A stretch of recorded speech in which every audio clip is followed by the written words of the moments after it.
I might want to actually see what the value was for the pot position and or the servo. And I can do that by using the serial monitor feature.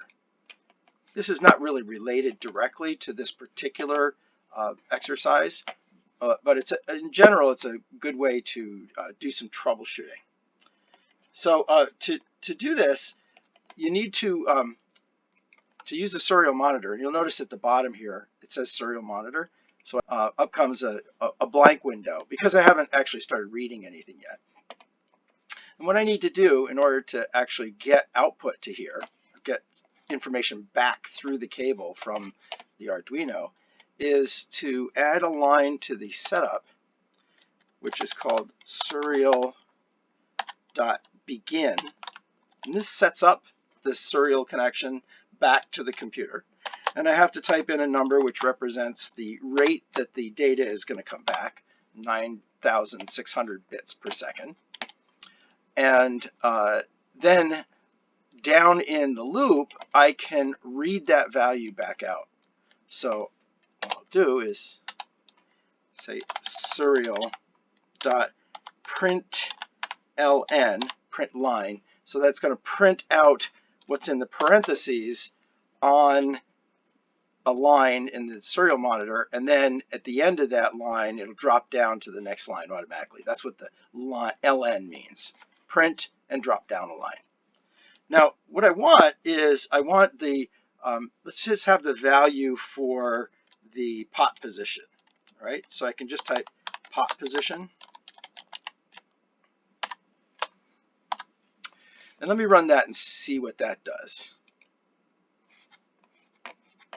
So you'll notice right now the potentiometer is at 82, and as I dial it around, it goes up all the way to 1023, or down to 0. Okay. Now, if I wanted to, instead of pot position, read the servo position, I can just change this to servo.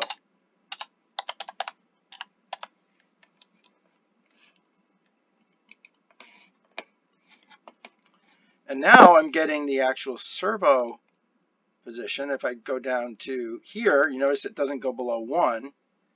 And if I dial it up, it doesn't go above 179. All right. So that's a way that I can get output. I can even combine these. I could have multiple lines. I could ask for it to output the servo position or the potentiometer position and then the servo position.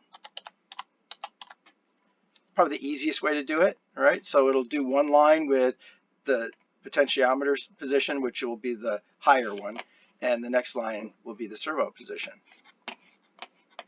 So you can see I'm getting two numbers, and as I dial it up, they change.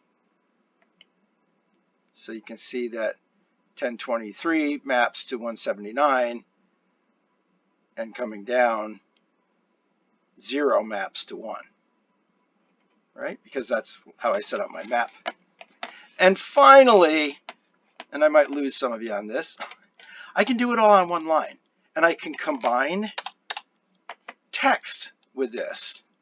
So what I'll do is I'll say, now if I want text, I have to put it in quotes.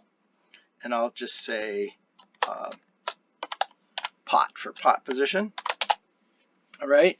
So I want it to print out pot and a colon and a space. And then I want it to print out the pot position. Now the pot position is an integer, and this is a string. So I need to actually tell it that I want it to actually convert whatever the integer is to the characters, the numerical characters that represent that. So I have to type string. All right, so that's the kind of bizarre thing that won't make much sense to you at this point. And then I want to add a space after that, and then servo. the word servo. Now the plus symbol in this case is actually not called the plus symbol. It's got a weird name. It's called the concatenation operator, right? Because I'm putting pieces of text together, right? So now I could say string here, but I don't really need to because I've already done that with the other one. So it now knows what I'm doing. All right, so this is a kind of a fancy way, if I did it all right, that will actually do it all. Oh, no, I did not do it right. Let's see, what did I do wrong? Oh, I typed sting instead of string. I'll learn how to type. All right, so now when I look at the serial monitor, I get a weird output because there we go. All right, so it tells me the potentiometer reading, the word pot, and then the potentiometer reading, and then servo, and the servo reading on the same line. A little bit easier to read than that other output. But again, this isn't necessary in order for the program to run.